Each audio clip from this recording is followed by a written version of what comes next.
Why after all these years do I still feel incomplete? Why after all these years do I still feel not whole? Do I still feel separate? Do I still have this sense of yearning for something I can't even name? Why do I still have this frustration or this doubt or this anger or this confusion? After all these years, why are these thoughts and these feelings still here? And I really want to, just for a few minutes on this webcast, really go into this question, the core of this question, because of course at the very heart of this question, there is a misunderstanding actually about the healing journey, about the awakening journey. Saying that something is still here, why are these thoughts still here? Or why is this feeling still here? Why is this pain still here? Why is this doubt still here? Implies, doesn't it, that we had this idea, we had this imagination, we had this fantasy, we had this goal that by now it would be gone, right? And maybe this fantasy, of course, was fed by very well-meaning sometimes teachers and gurus and authorities and, you know, authors. We're promised sometimes, we are promised, you know, by the teachers and the gurus. We're promised, you know, if you work hard enough on yourself, if you meditate hard enough, if you go to all my courses and classes and read all my books and blah, blah, blah, if you go to therapy enough, you know, we're promised by some people that, yeah, one day your doubts will evaporate. One day your mind will be a silent mind. One day all your negative thoughts will disappear. One day your sadness will disappear.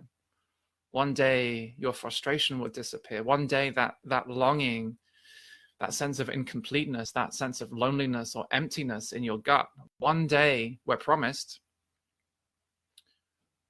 this will disappear. So sometimes we just look into our experience and it's almost like we're wondering, well, why hasn't this part of me disappeared yet? Why haven't these thoughts, these images in my mind disappeared yet? I thought that's what was supposed to happen. I was promised that. You look into your body, you look into your real-time embodied experience. Why is this sadness still here? Why hasn't this sadness disappeared yet with everything I've done, with all the work I've done, with all my understanding? Why hasn't this sadness disappeared yet? Why hasn't this fear disappeared yet?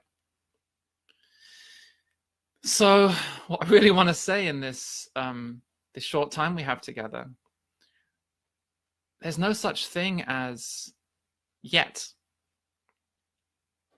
What I mean by that is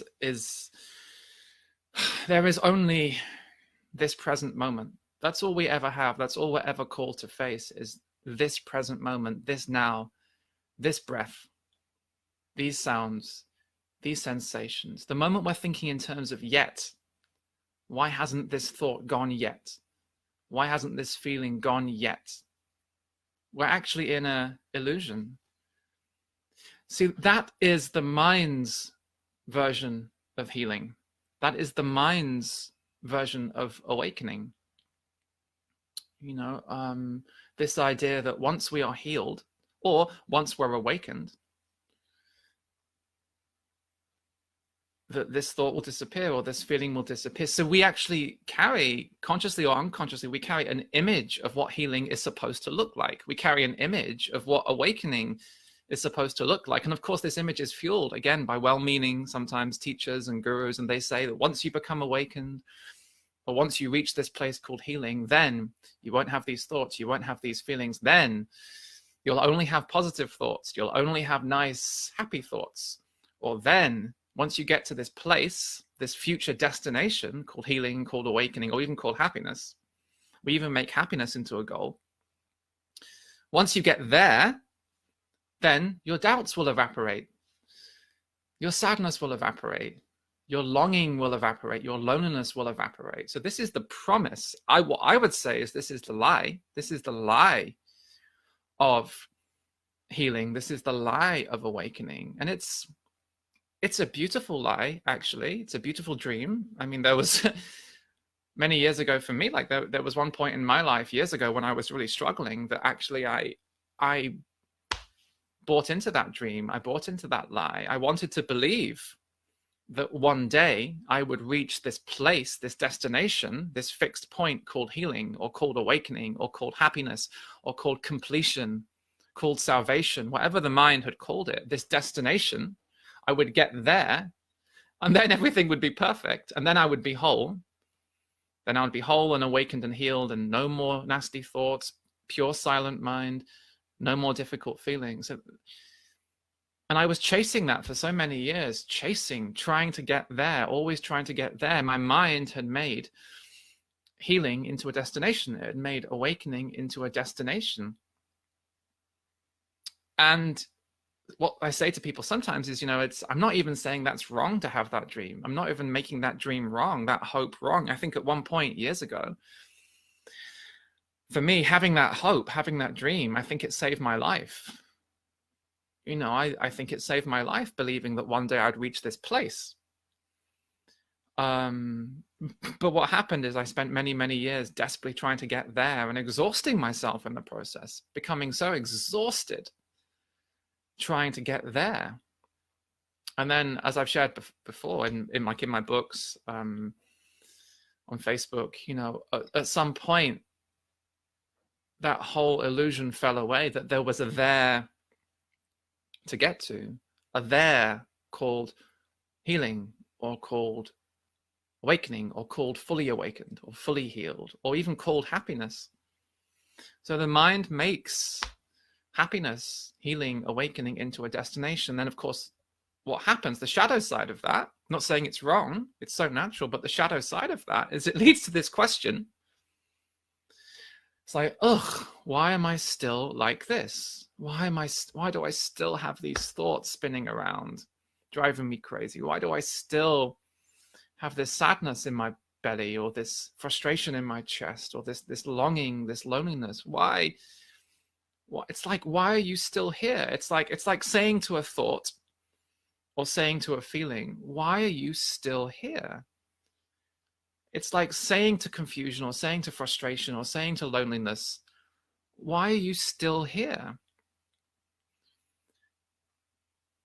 I hoped you would have gone by now. That was the promise. Thoughts, sensations, feelings, why are you still here? So that's the illusion. That's the dream. That's the lie, that one day we're going to reach this perfect place. Of course, what happens, what awakening is really about, and what healing is really about, is the following. Healing is not a destination. It's not a place that you get to. It's not an end point. If we're talking about true healing, we're not talking about a future place. If we're talking about true healing, we're talking about wholeness. Heal and whole are from the same root.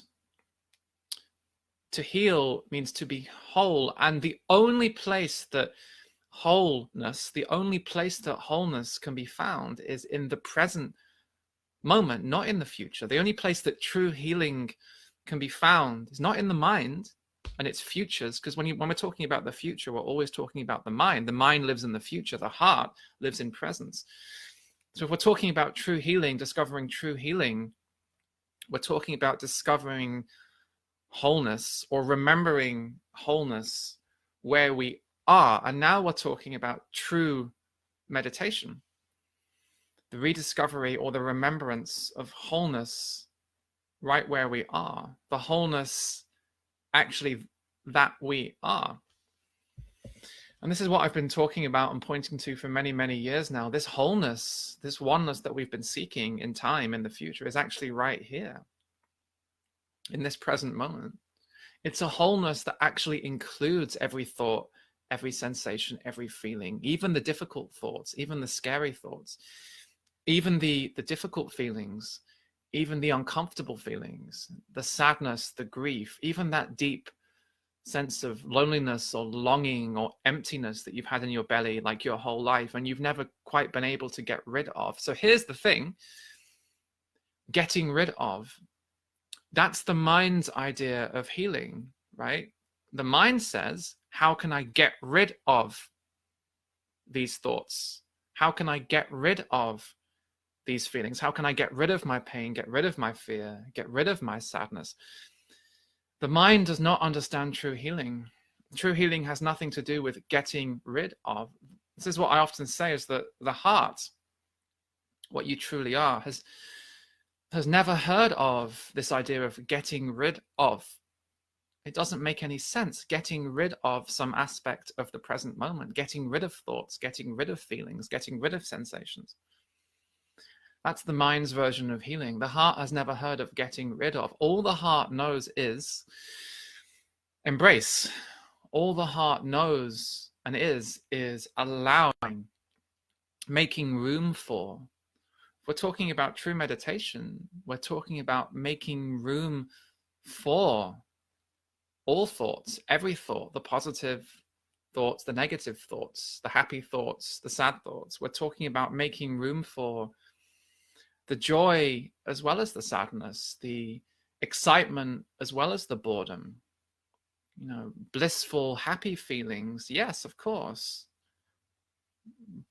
But what we start to remember is that the difficult feelings, uncomfortable feelings, feelings of sadness and frustration and doubt and loneliness and grief and longing, they also must have a place in us. So we start to remember our true nature is vast. There is so much room in the presence that we are, the heart that we are, this holding field called presence. And so what I often say is, and this is really, now I'm really getting to the core of things, that true healing is not about this getting rid of thoughts, getting rid of feelings. Thoughts, sensations, feelings, sadness, doubt, fear, whatever is here with you right now. I mean, check, you know, every moment can be meditation.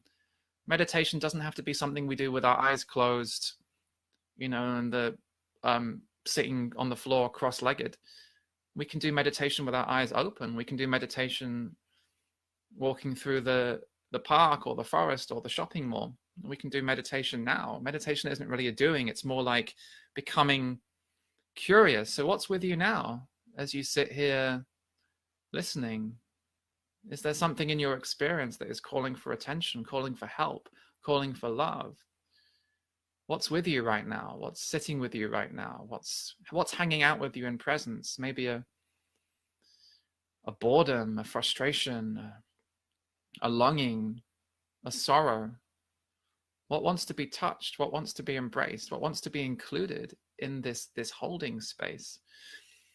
So what I always say is, you know, thoughts, sensations, feelings, they don't come to you to be healed. What I often do is invite people to give up trying to heal. However crazy that sounds and counterintuitive, give up trying to heal your thoughts, sensations, feelings, and instead drop into this space of holding. Thoughts, sensations, feelings, your sadness, your pain, your fear, it doesn't arise to be healed, actually. It doesn't want you to heal it. It wants to be held in this present moment, which is all there is. There is only this moment. So it's the shift from trying to fix your experience, trying to heal your experience. It's the shift from trying to get there, trying to get to the destination, to instead being fully present, being with your experience.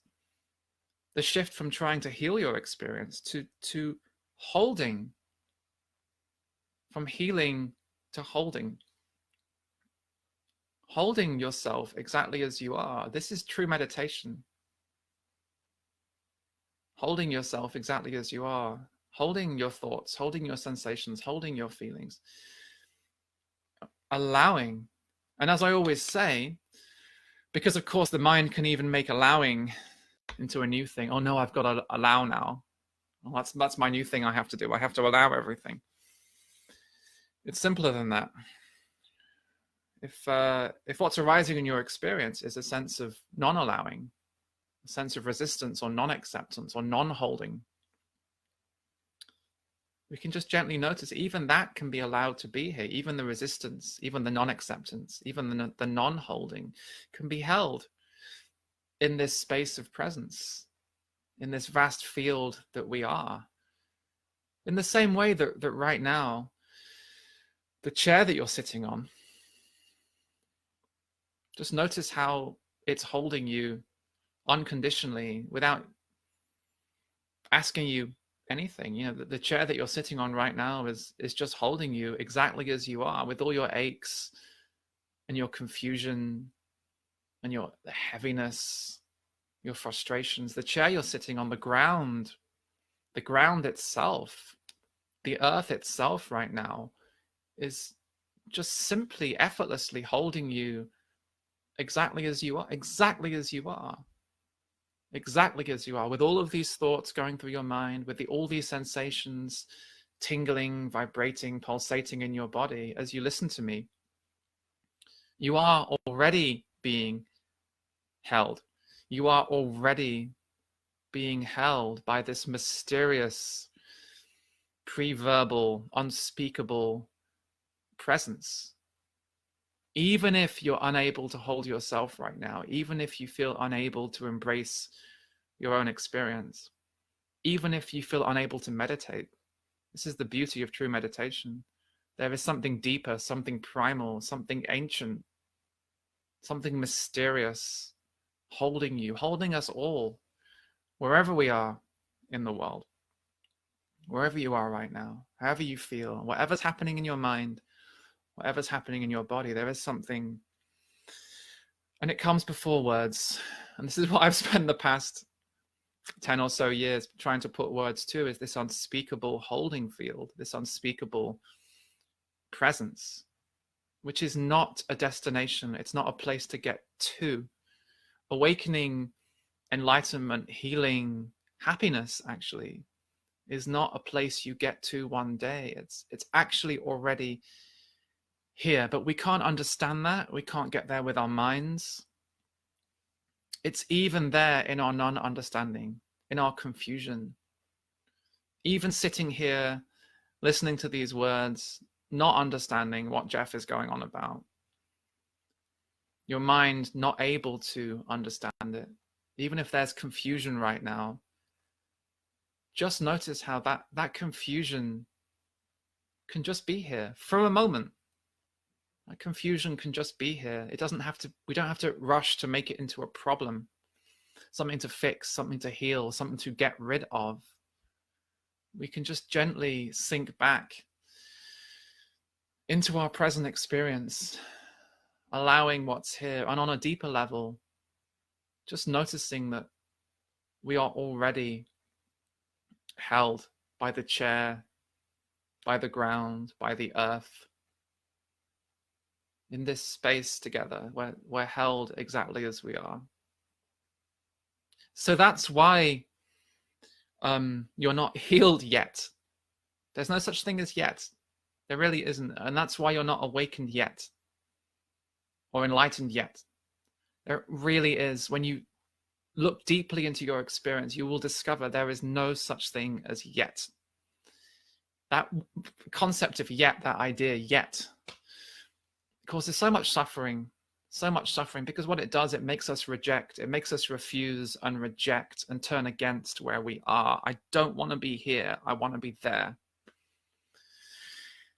And what true meditation really is about is just beginning to deconstruct that whole seeking mechanism. I don't want to be here, I want to be there, some other place, having some other experience. The call of true meditation is no, come back to this experience, be here, however uncomfortable, however much this present experience doesn't match the dream,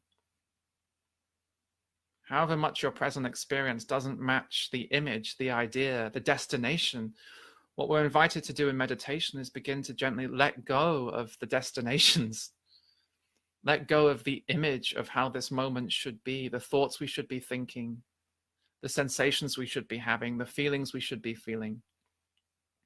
Throw away the image This is the invitation of meditation. Burn the image, throw away the image. The image is not real, it's secondhand, it's not who you truly are.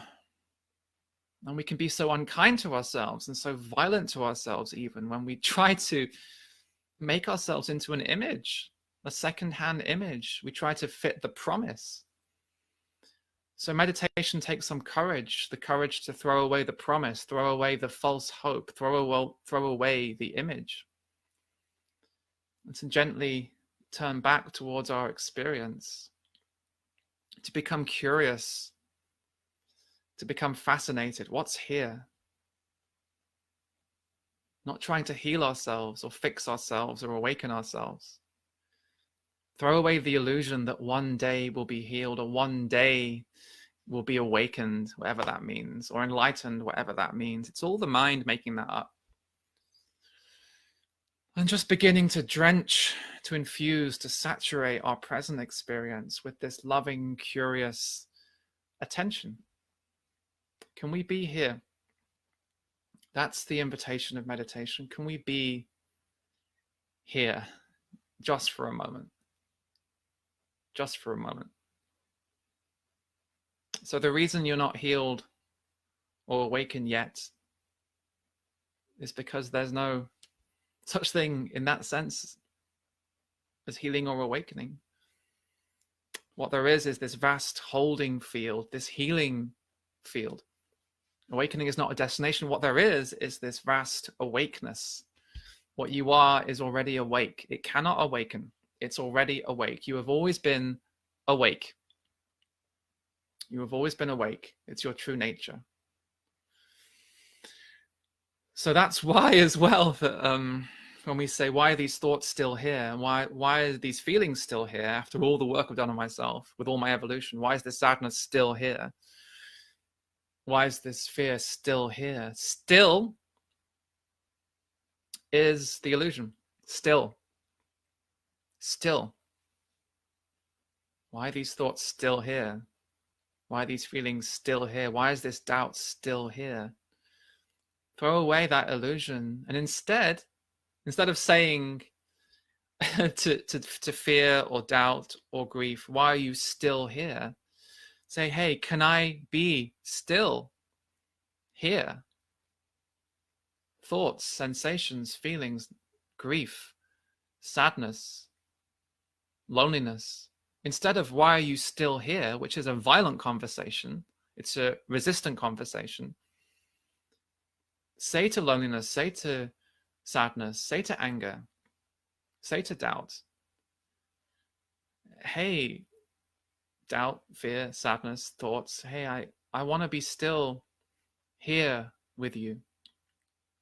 Not why are you still here, but can I be still here with you, and invite loving attention into you, curiosity, fascination, awareness, infuse you with awareness, let you be still here with me, just for this moment. And we even let go of trying to let go of